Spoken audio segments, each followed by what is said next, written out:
नमस्कार, मैं हूं आपके साथ कविता राणा। अमेरिका में 3 नवंबर को राष्ट्रपति पद के लिए चुनाव है और इस चुनाव में अमेरिकी राष्ट्रपति यानी कि डोनाल्ड ट्रंप की साख दांव पर लगी है।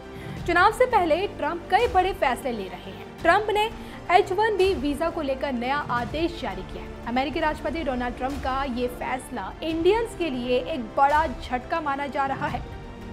अमेरिकी चुनाव से पहले ट्रंप प्रशासन ने दूसरे देशों के कुशल श्रमिकों को दिए जाने वाली वीजा की संख्या कम करने का फैसला किया है। ट्रंप एडमिनिस्ट्रेशन का कहना है कि ये कदम अमेरिकियों के हितों की रक्षा के लिए उठाया गया है और जिन्हें कोरोना महामारी के चलते आर्थिक मोर्चे पर नुकसान उठाना पड़ा है। अब अधिकारियों के मुताबिक H-1B नॉन इमिग्रेंट के कारण 5 लाख से भी ज्यादा अमेरिकियों को अपनी नौकरी से हाथ धोना पड़ा है। अब राष्ट्रपति चुनाव से पहले ट्रंप के इस फैसले को वोटरों को लुभाने के प्रयास के रूप में देखा जा रहा है।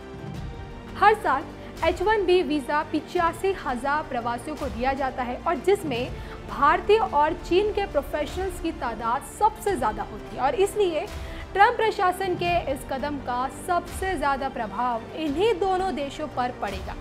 होमलैंड सिक्योरिटी डिपार्टमेंट यानी कि DHS की कार्यवाहक उप सचिव यानी कि केन क्यूनेलिन ने कहा कि DHS का अनुमान है कि लगभग 1/3 H-1B आवेदकों को नए नियमों के तहत वीजा से वंचित रखा जाएगा। अब तक ये आरोप लगते रहे हैं कि H-1B वीजा के जरिए कंपनियां सस्ते में विदेशियों को हायर कर लेती हैं और जिससे अमेरिका में रहने वालों को नौकरी नहीं मिल पाती है। लेकिन अब कंपनियों को स्थानीय लोगों को न केवल प्राथमिकता देनी होगी बल्कि वेतन आदि के मुद्दे पर भी खास ख्याल रखना होगा।